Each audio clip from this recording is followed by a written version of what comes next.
Town of Bay-Westfield Planning Advisory Committee would like to call to order the meeting of Monday, March 16, 2026 at 7:30 p.m. Land acknowledgements. We respectfully acknowledge the Bay-Westfield system. Traditional Woolastook Way land, the lands of the Wabanaki people, are recognized in a series of peace and friendship treaties to establish an ongoing relationship of peace, friendship, and mutual respect between equal nations.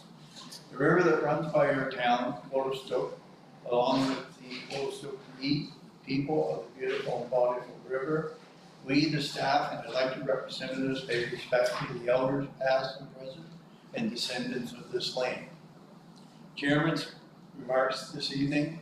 I want to thank everybody for coming out, showing your concern for our community. Record of attendance. Can I have a motion, please, to excuse Teresa? Seconder? Second.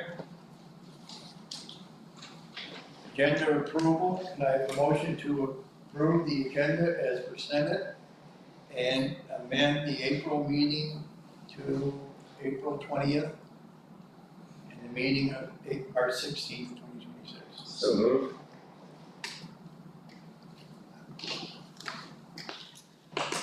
Does anybody have a conflict of interest with this evening's meeting? If not, there being none, moving on to item 7. Minutes of previous meeting.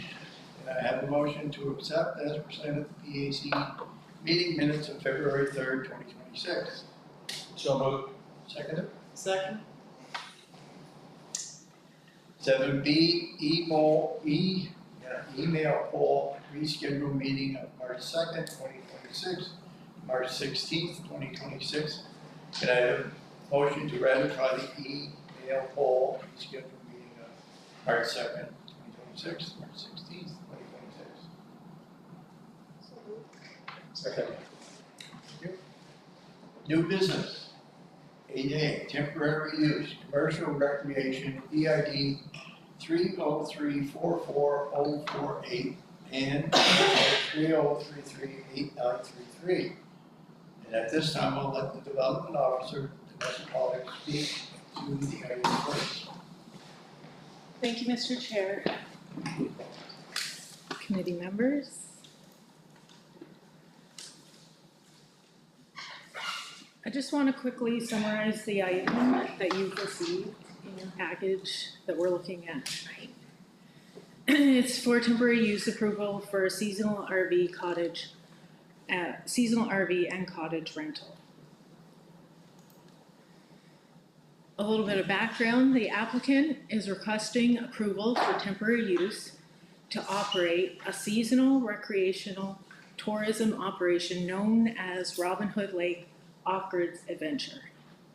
The proposed operation consists of 5 seasonal RV rental sites and 1 cottage rental located on near Robin Hood Lake. Some of the zoning and policy context.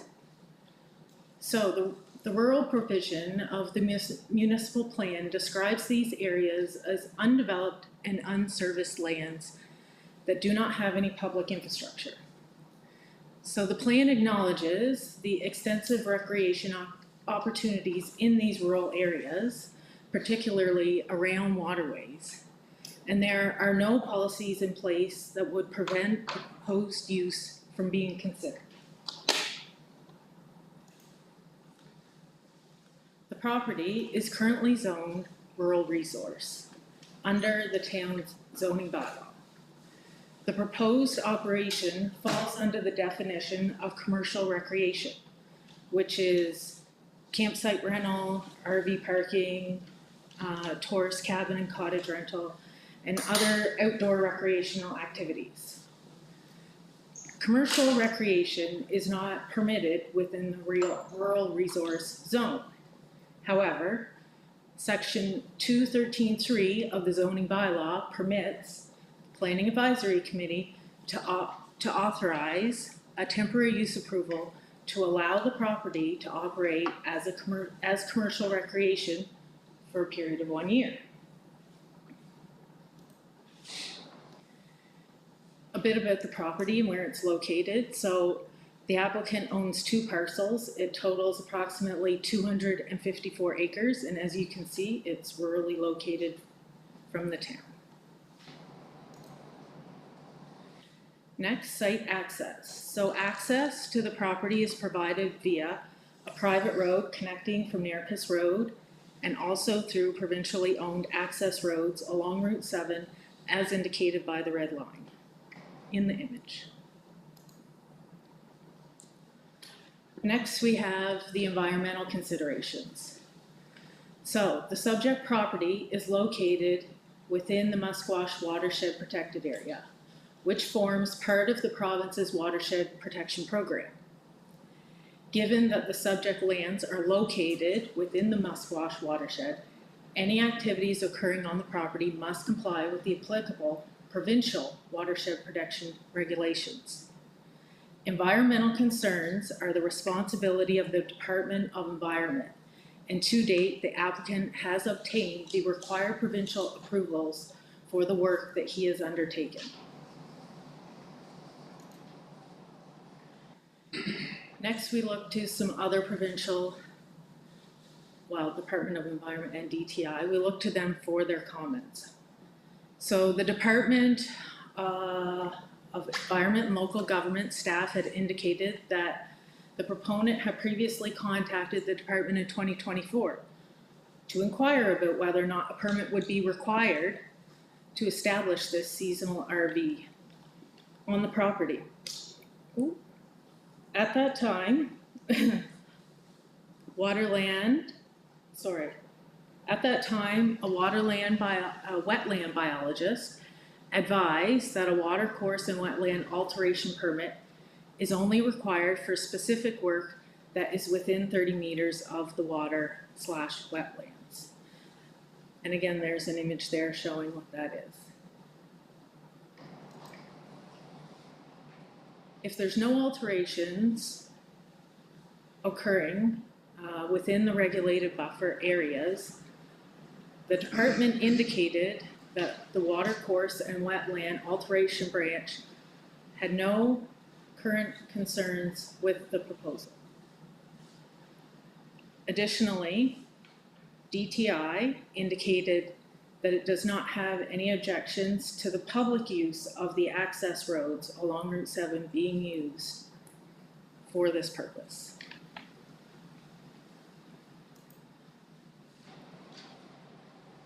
So planning analysis. From a planning perspective, the requested temporary use approval presents a limited and controlled opportunity to evaluate the compatibility of the proposed recreational operation within the rural setting. The scale of the proposal is relatively small, considering it's 5 RV lots and 1 cottage, located on a property exceeding 150 acres.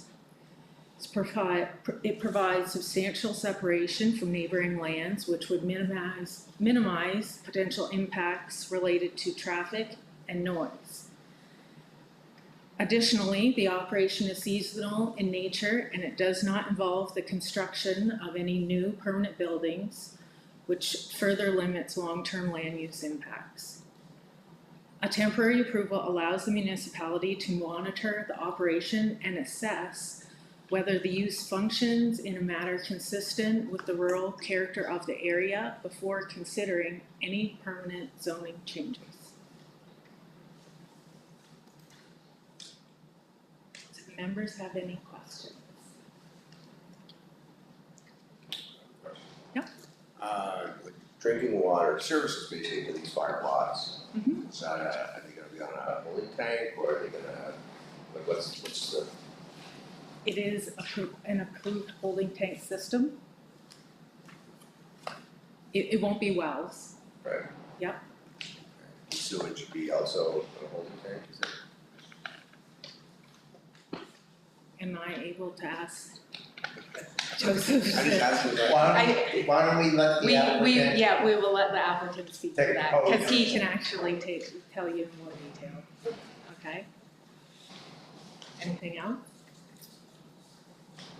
Just for clarification, Vanessa, the approved water storage the approval for that is given by Department of the Environment, is that correct?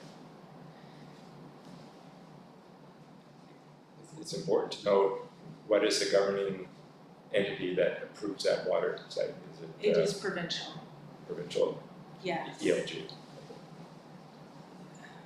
Our wells and, yes, in Department of Environment, Thought so. yes. Thank you, Dennis.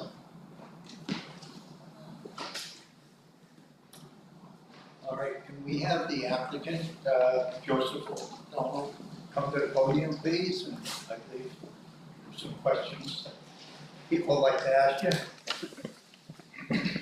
Just state your name and your address, please, for the record. My name is Joseph O'Donnell.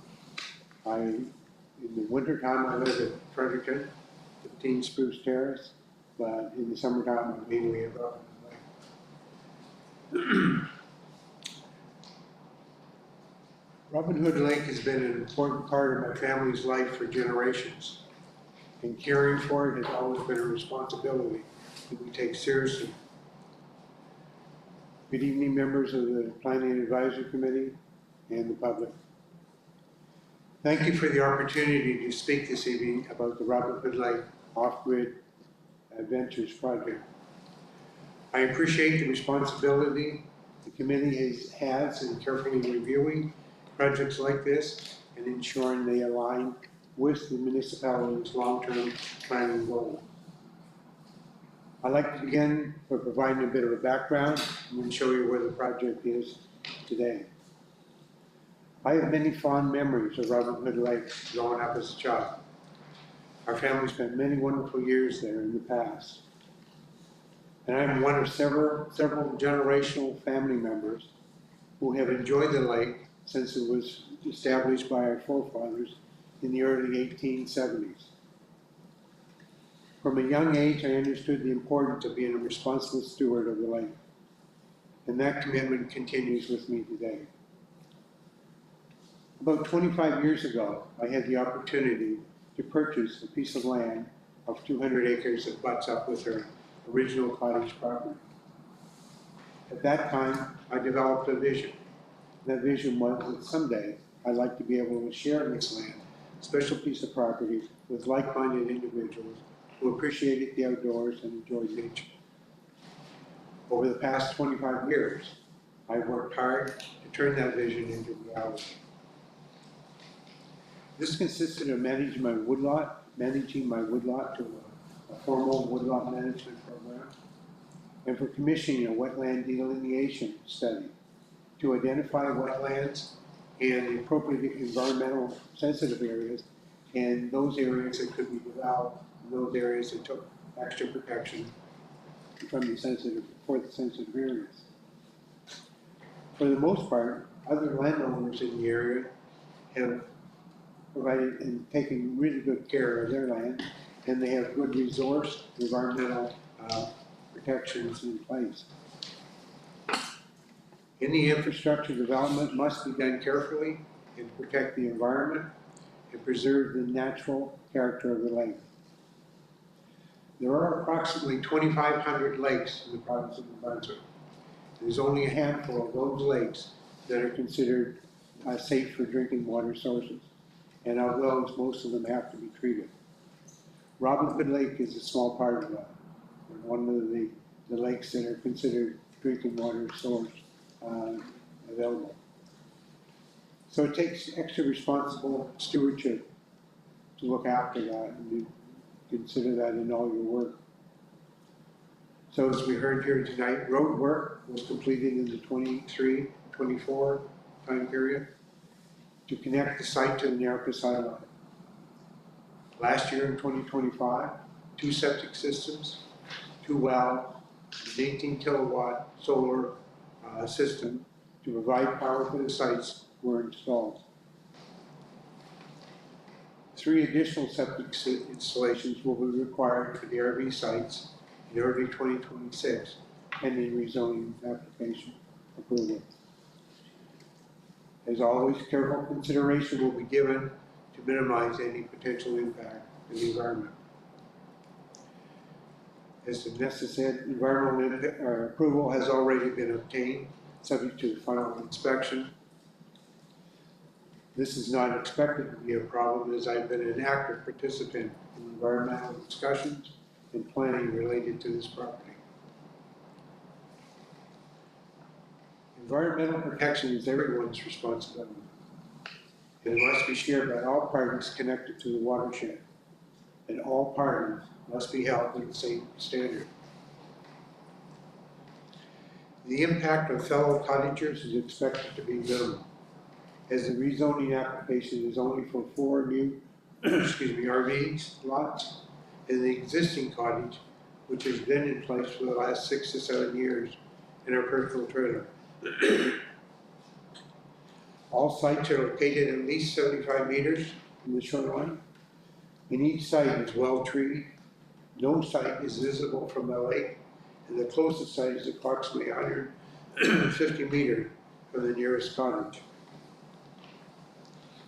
Overall activity is expected to be similar to the traditional cottage use that has historically taken place in the area. For the municipality of Grand Bay-Westfield, the initial economic impact will be modest, I would imagine. However, returning guests and new visitors will gradually bring additional activity to local businesses. These could include increased visits to grocery stores, gas stations, restaurants, 2 golf courses, one in Welter and one in Westfield, pickleball courts, and other activities. Tourism levels have now returned to pre-COVID level, and the vacation close to home trend continues to grow.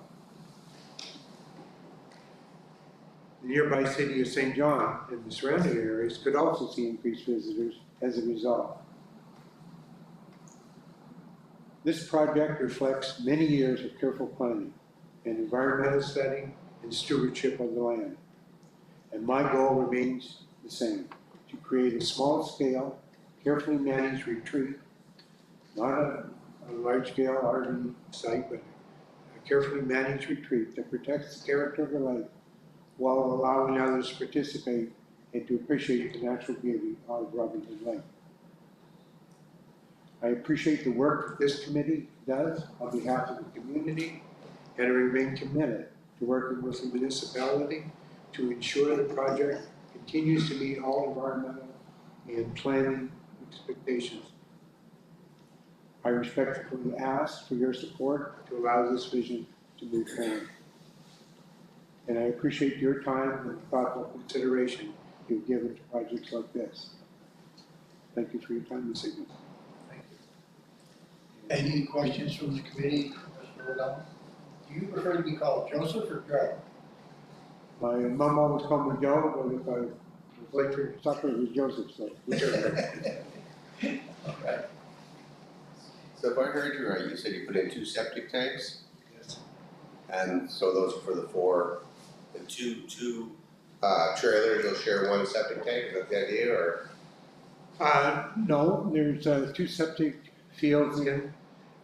One septic field was for the cottage alone, and 1 septic field will be for our cottage, because we have a personal cottage right on the beach, and the trailer, and our personal trailer.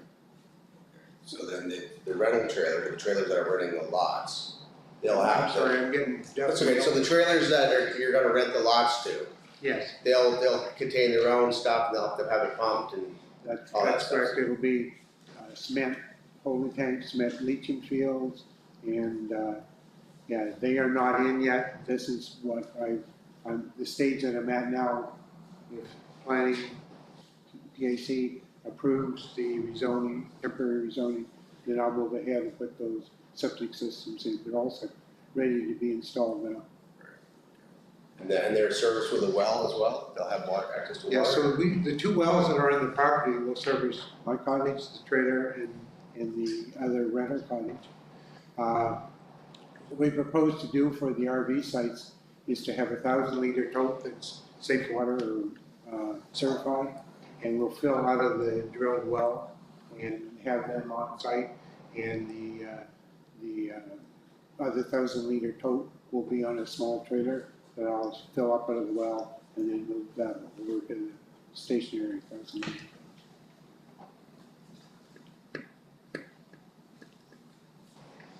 Any other questions?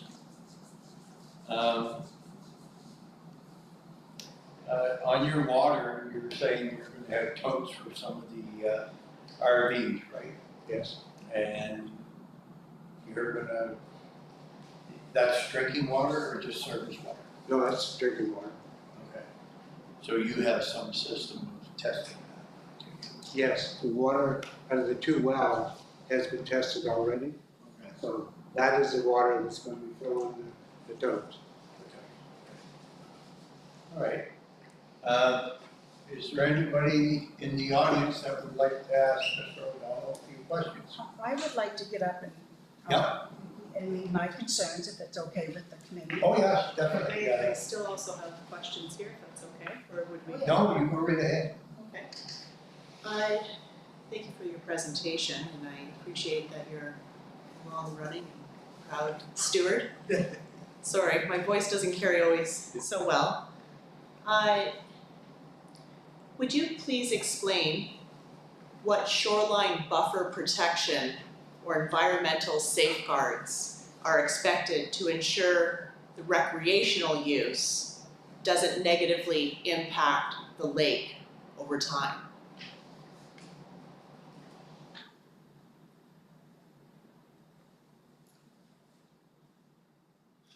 Okay, thank you for the question. If I understood it correctly, and I tried to answer, the Department of Environment has evaluated usage and has evaluated the shoreline.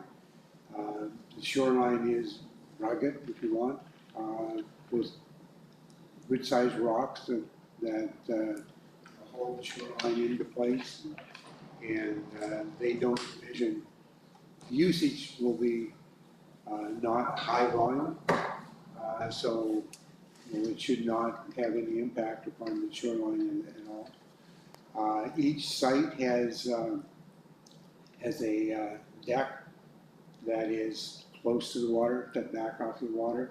So any leisure time, I would say, that's going to take place will take place on the 10 by 12 decks, and then there is a swimming platform where people can go from that deck down into the water and out to the swimming platform, if they so desire. Okay.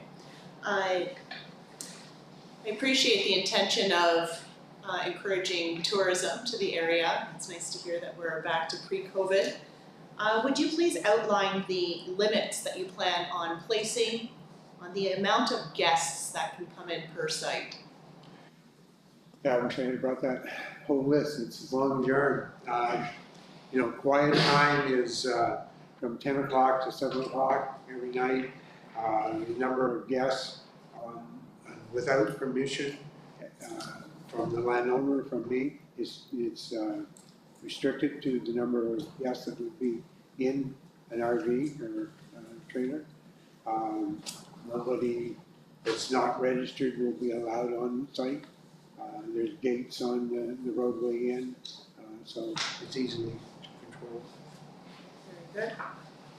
And I get the impression that a challenge that is a concern is the access point in how safe it is to be able to bring emergency vehicles through there. Would you please outline how you are planning on maintaining that roadway in and out? I hope I live long enough. The fire department has 2 keys already.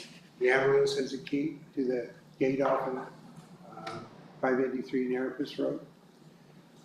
They can traverse the hill and go up now to the tunnel that goes under Route 7 and go down to the road on the lower shore road of the lake, or service the rental cottages at the upper end of the lake.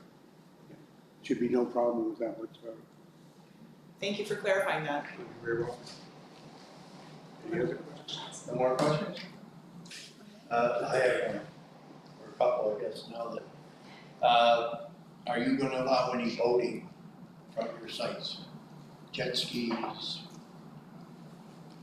So boating with the Department of Natural Resources is limited to a boat with 10 horsepower, 4-stroke engine. And the only access points to the lake is from property owner. So I am not particularly going to allow boating on the lake. I do have a boat, and if people wanted to go fishing, but mostly it's going to be to kayaks, canoes, paddle boards, that type of thing. So not anticipating motorboats being out there right now. Okay. To touch on your fire protection, have you contacted Wellsford and the Grand Bay Fire Departments? No, stand back. Wellsford services your area. Okay, You know, thank you. but Grand Bay does back up. You know, I have a spare key in my vehicle this evening. So yeah, well, talk to Daryl and guys up there, and you know, thank you. it's all part of the process. Yeah, I never thought about it. Thank you. Okay, any questions from the committee? If not, people from the audience, please step up to the podium. Don't go far, Joseph. Most of the questions are going to be directed towards you. State your name and your address, please. Speak Yes. loud. I certainly will, I have a loud voice.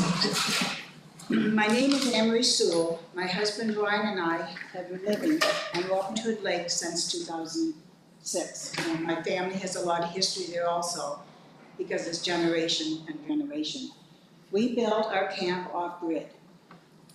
I know what this meeting is about, to permit RV sites around the Robin Hood Lake area. I just would like to address my concerns and my questions. Joe O'Donnell came to our home 3 years ago with his maps, telling us what he was going to do on Robin Hood Road. We told him we live here all year long and we have concerns about his plans and our safety. He told us he was going to place large boulders and a lock gate at the end of the access road to keep people out that are not landowners or own camps here. Joe went ahead and did this anyway. We removed some of the large boulders with a backhoe. And I got DOT involved, and they took the post out that he was going to put a gate on with a lock. For 2 years, I have heard loud noises coming from heavy equipment. Last year, my husband and I walked around the lake on Joe's property. We noticed cleared sites, culverts crossing, streams, and wetlands. Was heavy equipment working close to our watersheds? We also noticed the road that he built. January 2020, regulations changed. May of 2020, Joe built his road. My concerns and question is, did Joe follow the new regulations and did he have a permit? This is a watershed. Camp owners last year had to remove everything in and close to the lake. I was told it was for environmental reasons. Joe has a large floating dock on his lake, or on the lake, but is holding this down. I also noticed 3 large floating platforms on his property. Is there any pressure-treated lumber going into our watershed? Was Joe at the proper distance from the lake when he cut down all these trees? Trees absorb a lot of water. With all this clearing, what effect will this have on our watershed? The septic tanks and fields are buried now. Does Joe have pictures of the work that was done? And has inspectors come out to make sure all environmental regulations were followed? And did they take pictures? What will happen to the septic tank and fields when we have floods? The RV sites will be on top of hills. Everything runs down to the lake. 8 years ago or longer, a contractor on Round Lake wanted to build a camp or a home on his property. Grand Bay shut him down. he had to remove his foundation at his cost. What is the difference between Round Lake and Robin Hood Lake? Our environment is very important to all of us. What about forest fires? Look at the cost of forest fires in other areas. Who pays for the cost of putting out fires? 5 large RV sites, lots of parties and drinking. This is what people do at campsites. Who is going to supervise campfires and follow burning bans? What about the loud noises coming from the RVs and their large generators? Danessa told me that Joe is all about people coming out here to enjoy nature and the walking trail to Turtle Mountain. This trail is nowhere on or close to Joe's property. This trail passes private land on the Robin Hood Lake Road until it reaches Crown Land. Hundreds of hikers use this trail. What will happen to our habitat with all this new development? I see baby loons every summer on the lake. This is a protective zone of some species. This lake is in its original condition. What impact will this have on our watershed with an increase of boats, sea-doos, and trailers coming from other lakes? Also overfishing in this lake. This lake is approximately 1 mile long and a half a mile wide. In my opinion, this development poses a serious risk to invasive species. Joe wants a permit now for 5 sites. What about the future? Joe is 72 years old. After him, what safeguards will be in place to protect further development for the next owner? Who is going to control this? If anything should happen on these RV sites because Joe was issued a permit, would Grand Bay-Westfield be responsible for any legal matters? The only person who is going to benefit from this development is Joe O'Donnell financially. $35,000 a site, I can do the math. Our watershed, environment, protected area, and habitat will not benefit from this development. The last question is I'd like to say is why Joe O'Donnell called my husband Thursday, March the 12th, and left this message. If you can tell me the issues, maybe we can work them out. Joe hasn't talked to us since the DOT removed his post for his locked gate. Why now? And thank you. And I'll leave you a copy of those. I don't expect all the questions to be answered today. Who do I leave it with? You? Leave it with Vanessa, please. Thank you so much. Just for clarity, Joe has put an application in for a temporary occupation of 5 trailers in the Red Cottage. The environmental, the road, the DNR, which would be the removal of the trees and all the other stuff, we cannot control. He has his permits, he has the correspondence, which he passed on to Vanessa and the committee, and that's how we got to base it on that. We can't overstep the environment, we can't overstep the natural resources or Department of Transportation Infrastructure. And I'll just leave it at that. Okay. Okay? So some of my questions will be addressed though, will they?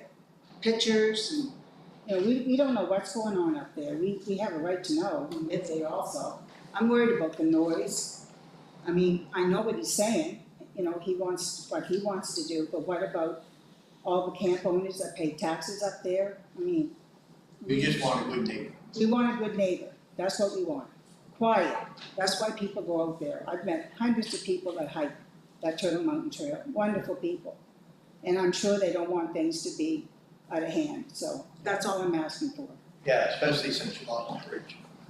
Yeah, well, that's gonna be put back sometime, I hear. Oh, okay. I hope. Well, the walkers can get across it somehow. But thank you very much. You're welcome. Thank you. Is there anybody else that would like to speak in favor of the application?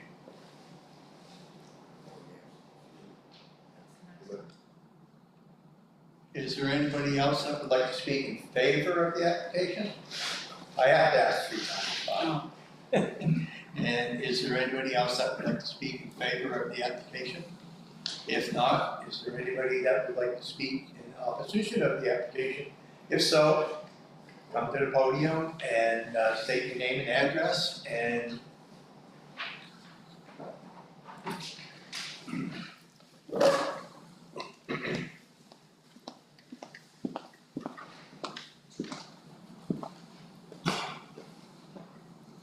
Good evening, my name is Pauline O'Donnell. I'd like to point out my husband, Ron Landry, sitting in the audience. We live in Fredericton. We spend as much of our leisure time as we possibly can on Robin Hood Lake at our little camp in the summer months. Committee chair and committee members, thanks very much and greetings. My property, which is, I can spit out the PID number 00215228, approximately 135 acres, is the closest neighbor, we actually share a border, to the proposed seasonal RV and cottage rental location. I have a little map. I have submitted this presentation already to Danessa. If approved, this application has the potential to negatively impact my family's access to and enjoyment of my lifelong property, which has been held in my family since 1842, prior to Confederation. The right-of-way to my camp and property is the same woods road that will serve the RV and cottage business from the access tunnel under Highway 7. So I know the access route and area well, and I'm envisioning the activity of this potential business in voicing my concerns. There are several major concerns with this development. For clarity, the notice of this PAC meeting identifies the applicant's land as surrounding Robin Hood Lake.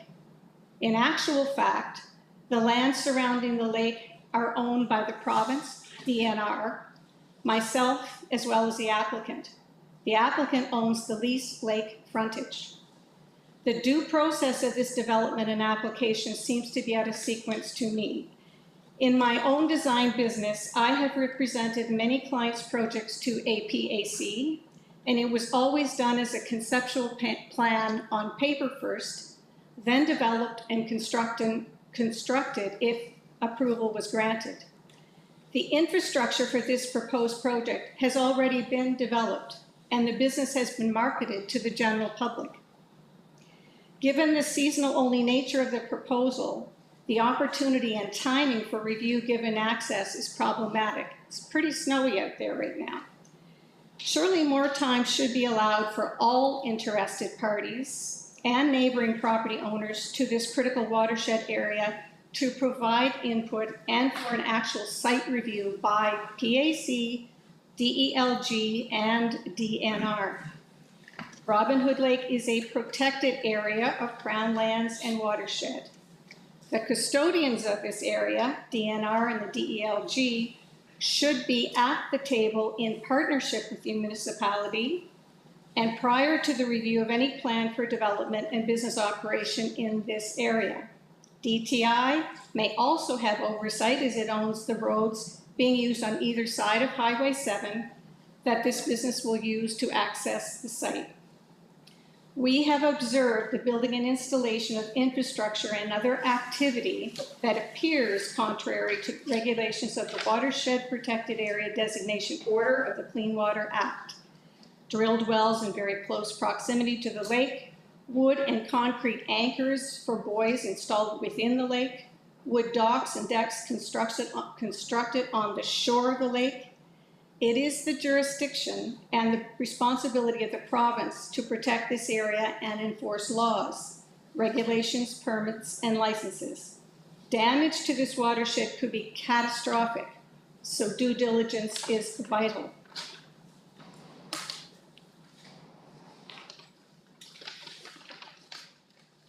My property is unique in that it encompasses the lands under the water and across the section of the lake. I point this out as the owners of the actual lake are the province of New Brunswick, the actual lake, DNR, and me. I have no way of protecting or signaling limits to my property for RV and cottage renters and guests, as water fences would not be realistic, and this whole area is remote wilderness. This proposed application leverages and exploits portions of roads, lands, and the lake owned by others for personal business operation. The only way to get to my camp includes driving along a portion of the shore of the lake, a section of which I own, and a route that has been permitted by the DELG. That was a very special application I had to make to drive to my own camp. And I have a map here that shows, that's attached. The remaining section of the beach to the high water mark is owned by the province of New Brunswick and not the applicant. This route traverses the sandy beach at the end of the access road to the lake in front of the proposed campground. Unimpeded access along this route is unconditional, and driving through a crowd of sunbathers and boaters to travel the established right-of-way to my camp is not an option.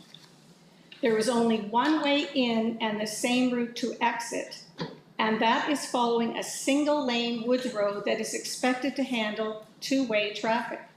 A locked gate blocks general passage. Dead-end roads can be deadly. The potential for a fire or other emergency and the need to escape is very real and should be a huge consideration for this application. Imagine the additional volume of travelers that this business could generate. 6 accommodations are offered, so a minimum of 6 vehicles with likely 5 that could be towing trailers. Who gets to drive in reverse a very long distance to let the other go by? Best have a tow truck close by. One would also assume that these renters' vehicles would be coming and going to get groceries. One could also envision other off-road motorized vehicles, ATVs, motorcycles, exploring the area on this road and the roads in the lake area, owned by others. If you do the simple math for 6 total accommodations, let's say between 2 and 4 occupants per site, that's an additional 12 to 24 people, and don't underestimate the number of pets, in a small area on a dead-end road with compromised access. Now add campfires to that scenario. I suggest keeping that vision in mind when considering the public involvement and the obvious risk, safety, and liability. Bear baiting and bear hunting was, and I don't know if it is still or not, an advertised business activity that had been underway just off the Woods Road accessing this proposed project. Now imagine hikers and walkers using the road and the woods. Retraining bear takes how long? Thank you for the opportunity to provide my input. Should I remain for questions, or would you like me to sit? Ms. Hager, anybody have any questions? If not, thank you. Thank you. Is there anybody else that would like to speak in opposition of the application? I do have some questions. You have a question? Yeah, I do.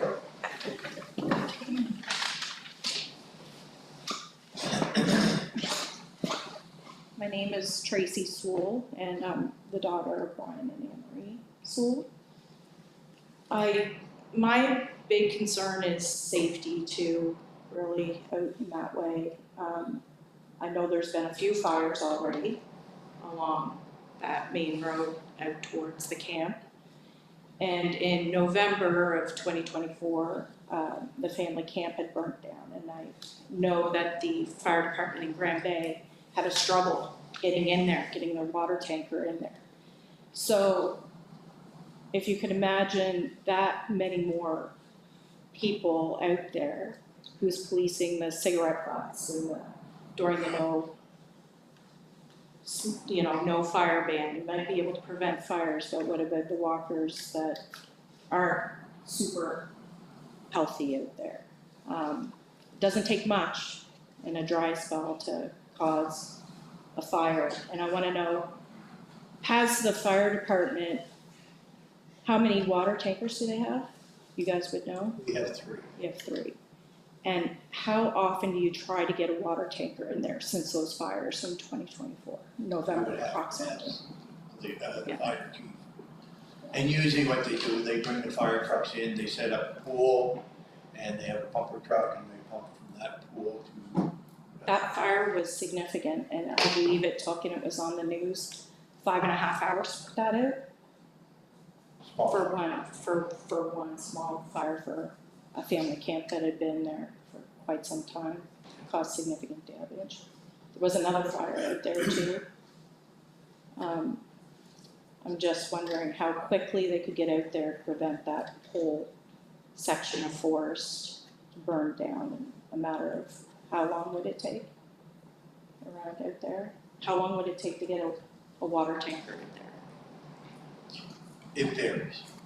You know, and I don't think we Through lock gates, actually sit It'll down probably and be say, done by air. by air, There's a force fire. They do have keys, they do have keys, I know, they said but that. it would take a bit. They also have keys to a lot of gates around too, but to people lose a significant amount of money and history out in that area is devastating. You know, it's something that should be considered, I think, as well. If you're talking about environment and it's a watershed and nature and all that stuff that you guys love, then it should be something that should be on a safety aspect. Yeah, Joe? Usually the majority of people that are going out to turn around now, they're running off the highway, are they not? They're coming in and off the highway, or they're parking along the highway. It could be, yeah. So they're concerned about. The additional people that are gonna be at your place and with fires and things like that, or maybe the generators out there, the gasoline that's being used for those generators and things like that, or how are you gonna police that? Respond or? Would you like me to respond? yeah, We started making notes, we ran out of paper. So, the access road is DTI. The exit onto Route 7 is a limited access highway. I think most people who have property in the area received a letter from DTI stating that very case, that we are not allowed to go on or off the road from Route 7 onto the access road, and that they were going to ditch or put culverts up or put guardrails up to stop that. Septic systems, to your point, they are all inspected by the provincial inspector. I don't know if he took pictures or not, but it's not required. If he puts a stamp on the paper, it's done. He's done his qualifications and criteria. How long do you expect to keep this business afloat? I don't know, will be intergenerational, I would expect. Brian Williams would be the next person who will be president of the company. It's under a corporation, and Brian's been known for this area. I trust him. He's a good steward of the land. Has already operated, buildings in the woods. He has his own hunting camp up in the Irving grounds, and there's been no incidents of fire, drunkenness, or anything else. But there has been significant fires in the last few years up in that area. Not on the Rubberneck Lake side, on the lower lake side, yes. And that was one of the reasons why I gave the key to the fire department, because. Wellsford or just Grand Bay? Grand Bay. Is that, they have been trying to get out there and found out they couldn't get out the spring road. And it was tough, so now they have another alternative way to get out there. But you were going to block off access to roads, No, the access was to Bay Highway. so you never put boulders up in front of certain areas? That was the access that was going on Bay Highway. Okay. We're not allowed on. We're staying, All right. we need to stay on point to what Okay. the argument at hand is. That's my point, it's just, it's a safety concern for myself. My parents live out there and family members, and that's my utmost concern out there, John. Yeah, I see that still as a risk, Tracy, because they sent the letter out saying that's what's gonna happen now. My purpose of that was to limit a lot of the traffic that was coming in. They had no business to be in there because they had no property in there, and they were trespassing on everybody else's property who did own it and were being taxed. And there was an incident, I don't know when it was, I've kind of heard it by the word of mouth or the grapevine, that a gentleman had been at one of the cottages at 3 o'clock in the morning, left with his vehicle, came out, got T-boned on Route 7, and ran away from his vehicle, ran home. Next day, claimed amnesia, and but they gave him time enough to sober up. So. All right, we're getting forward. Yeah, Yeah. okay, thank you. Okay. Is there anybody else that would like to speak in opposition of the application? Could I ask a question to Joe? Sure. Joe, the new road that you, built from 515, how many miles is it for a fire truck or an ambulance to get up there? Yes, about a mile and a half. Because there's another way that they can get in 513, and that's a mile, 2 miles to our camp. But a fire truck can't get in that way.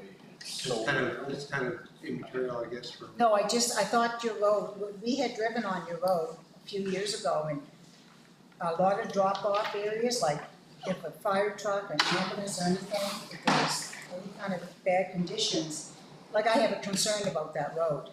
I don't, if there's no You can guardrails. express that in. With that, you'll have to take that up with the department. Okay, See, we can't control the road. no. Okay. I just wondered how long it was. It seemed like it was longer than a mile and a half to us. There's, by the way, there's no sea-doos allowed, like, I'm not allowing any sea-doos in the RV sites. So, if that was a concern, I can wipe that off the table. Okay, is there anybody who would like to speak in opposition of the application? If not, that's the third reading. I just like to, I'm one of the lease owners on the camp, and I just would like to address some things, I'll get you guys a copy of this. Stand up to the podium, say your piece, state your name and your address, please. I'm Deborah Robinson, I live at 33 Millette Road, and we have a summer cottage for 27 years on a lease. Last February 17th, from the DNR and Natural Resources, my husband and every other lease owner on that camp, February 17th, 2025. Subject non-conforming inspection. A recent site inspection of your leased lot in Kings County indicated you were with issues with boundary lines and corner markers. Since then, it was always marked with the red markers because the camps were built in 1952. And concurrent to that, every camp owner had to have their camp surveyed out of our pocket, not out of the government's. My concerns are, at 40 years old, I was given for my birthday a paddle boat. I've never had a gas-powered device on that lake. And we've had 2 family parties where we've had someone come in with a Sea-Doo years ago before all this compliance came in with 9.9 liter engines and everything. So I have kayaks, and I'm not even allowed to put chairs down on my lower landing. Now, they have really come down on us, the DNR, in that area. I'll leave this with you and someone can photocopy it. And I had cable on my ground on a 1-acre lot. They went crazy with us with, my cottage is like a little dollhouse. It's a little hunting camp. They basically said it was filthy. I've never had a beer cap down on my beach. If we had a party, it was picked up. Cigarette butts, I don't smoke. My husband's mother just died of lung cancer. I guess what my concerns are is why the rest of the lease owners on that lake had to be crucified basically last year. And then we had 3 months and his mother was dying in the hospital, so I had to ask for an extension. I'm sorry, it's just upsetting. Because in 27 years, I don't know if you brought this on, Joe, I'm not quite sure. With all these things you wanted on the lake, but what's gonna be held responsible? Like, I'm allowed to put a raft in. We don't have sorry, I'm just upset I wasn't gonna have a dog. I don't have a dog. But they all have to be taken out and they're not 60 meters away. They have to be put on our lease properties at least 200 feet away from the lake. Kayaks cannot be stored down there. A chair cannot be stored down there because they're going on about this watershed. So I do have concerns, yes, with the trailers, but how many people are gonna be coming into that campsite that he's renting every week? And it was a bear outfitting. I do have concerns with it. The campers will be there on a lease, like us, and have their trailer. But when you have someone else coming into I don't know, is it 10 people? I think it's 10, 8, 10 that are gonna be in, and they're gonna be weekly, maybe weekend people, so they're gonna be in and out. My concern is we've had some thefts. Boats do come in and use the lake. We have a lot of security cameras now because we have been hit quite a few times. It's just with extra people in there, I'm a little concerned. The trailers are one thing because they're gonna pay a lease like us, so they're gonna be there seasonal, but I'm concerned with people coming in 8 to 10 every weekend or whoever's gonna be rented out that area. I don't know how that's being rented out. Joe, that camp? It sleeps 6 people. You can understand our concerns. Yeah, I'll address you. I'm very short from the road, but people can come down my lane. I have the shortest lane besides the camp beside us. And we're constantly people are on videos driving down, and I guess I have some concerns. And I didn't mean to get upset, it's just, I can leave this with you, it's for DNR and natural resources, and we had to follow a lot of compliances. No longer, like, you can imagine having a place on water and I have to take the chairs, 5 chairs, I had them covered every weekend, and they really slapped everybody on the wrist because it's protected, they're saying. Yeah.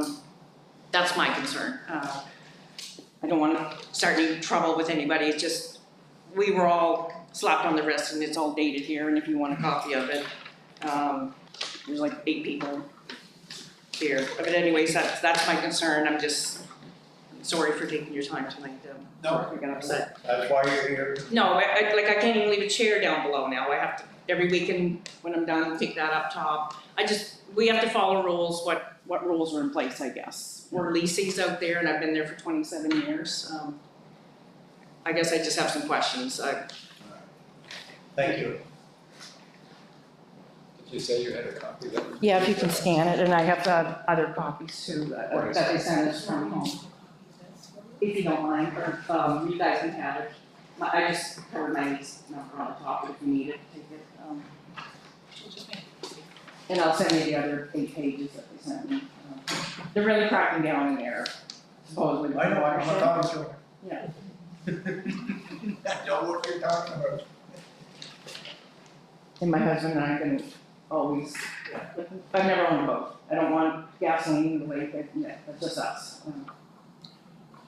And while you're waiting, is there anybody else who would like to speak against the application? If not, I have one question to answer for Tracy. I had a camp also on the river in Robin Lake. And 2 years ago, this is the day of birthday.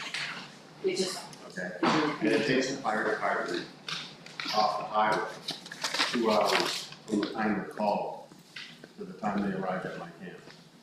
I was there. I made the call, they arrived 2 hours late. They had an awful time trying to find their way in. So if there's anything that is approved, that's a big concern, access that they can get in. Because 2 hours is unacceptable. all right, thank you for that. Oh, you're welcome.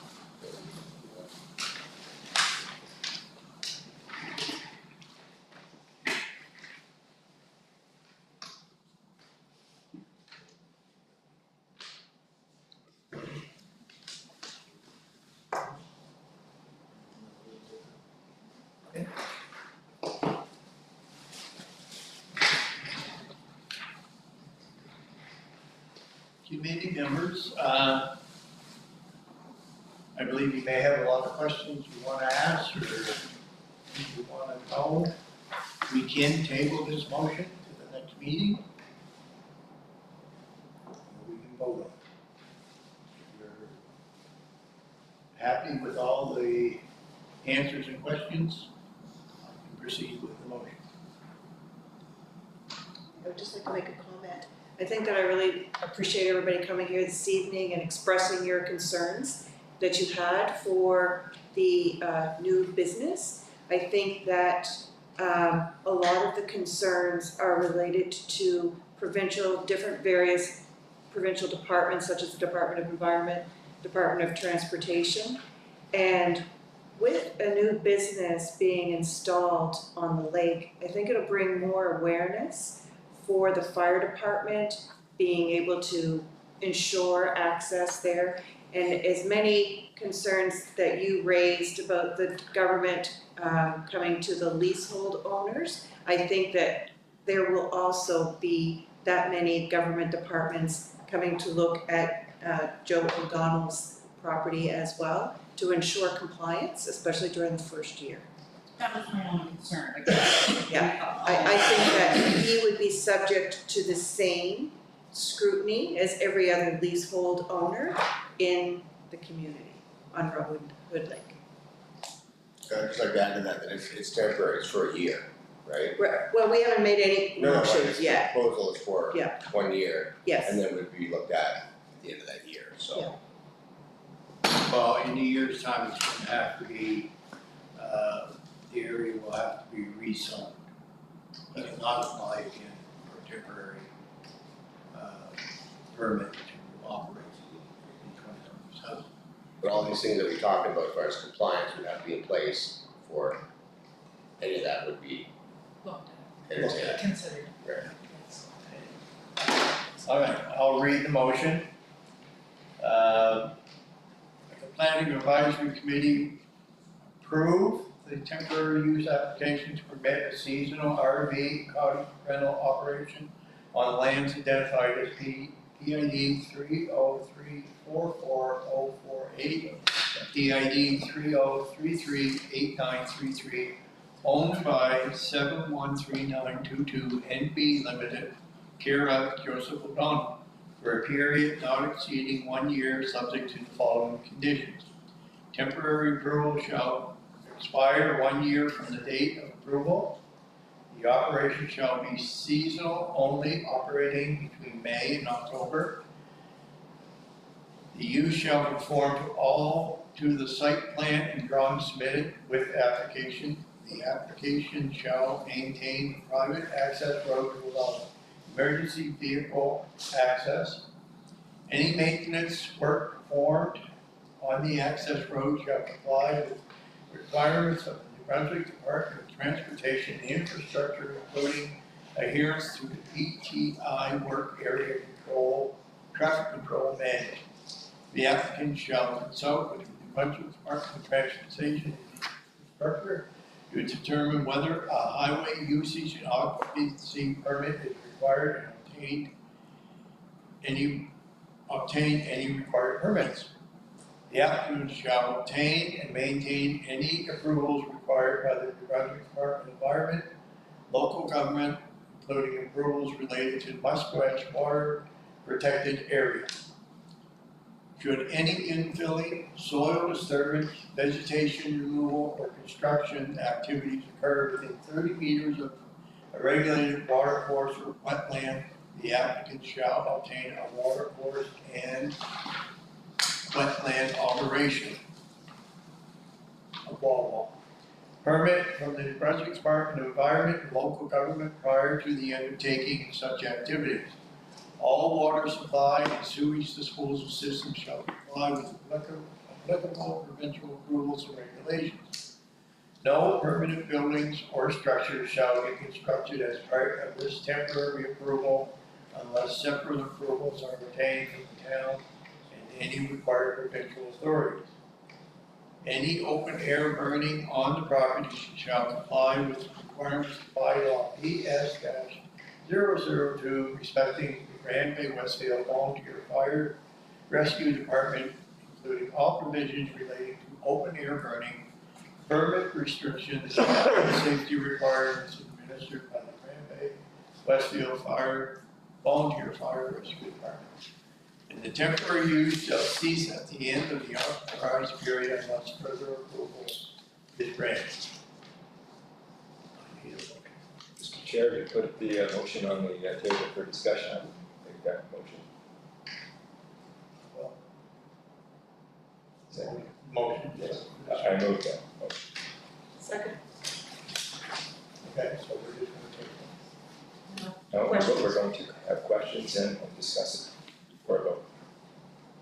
It's been moved and seconded, so now it's open for discussion.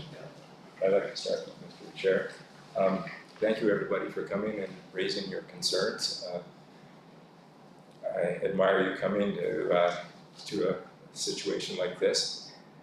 The jurisdiction that PAC has does not involve the Department of Environment or Natural Resources, or even the fire department. It's strictly to do with zoning, and this is a particular unique situation where there's an area that is improperly zoned that does not permit a business like this, but there are provisions for a temporary business use. And sometimes this occurs when a business owner applies and wants to test the waters, pardon the pun, for the business for a period of a year or less. And in this particular case, the motion is for the granting of a temporary business for approval for a period of 12 months. Not 12 months in a day, but 12 months. If the proponent, in this case, Mr. O'Donnell, wishes to, at the end of those 12 months, apply for an extension for another 12 months, automatically he also has to apply to council in the town for rezoning. That has not taken place yet. So I'm very comfortable on PAC that all those environmental safeguards, especially the concerns about fire and natural resources requirements, are very much in place. It was a very detailed motion with all those safeguards purposely written in that motion. If the proponent fails to respect any of those, DNR or environment will turn him down. And if he does not satisfy those, he will be breaching the conditions for this temporary license, and therefore that temporary license, in my opinion, would be withdrawn. So there's a lot of safeguards in place. So with that in mind, I'm going to support the granting of a temporary license for 12 months if it comes time for a vote around the table at that time. But I wanted to give my comments to both PSC members and also to the audience. Thank you. Okay, so the motion is on the table. I need a motion. Yeah, you have a motion and a second, so now you're called to the vote. Okay, all those in favor? Aye. All those nay? Motion carried. Mr. O'Donnell, you will be talking to Vanessa about where you move forward. Thank you, everybody, for coming this evening. Anyone know? Okay.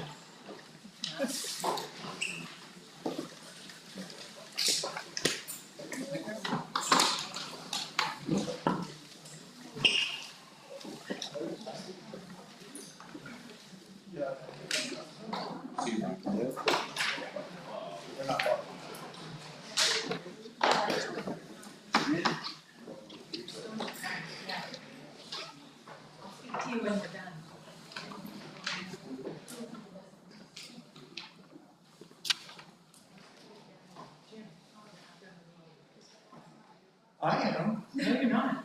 You have a motion to adjourn? No. Oh, sorry, new item that we put in here. I put it in here. You got so Yeah. excited. Oh, sorry. Get out. Maybe, Yeah, 8B. 8B. I need a motion to change the April.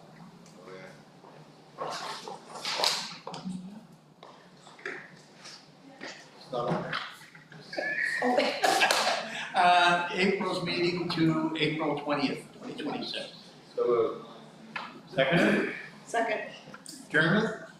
Can I have a motion to adjourn, please? Hello.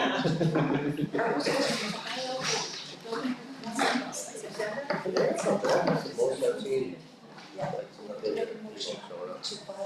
asked everybody to pick it up. Can I make a motion to? Yeah, it's been all kinds. Oh, all right, I guess we are. All right. We're not done? Item 13, consent agenda. Building permit report, February 2026, 9B, council meetings of January 12th, 2026. Can I have a motion that the planning advisory committee receive and file the consent agenda items of March 16th, 2026? I so move. Seconder? Bill.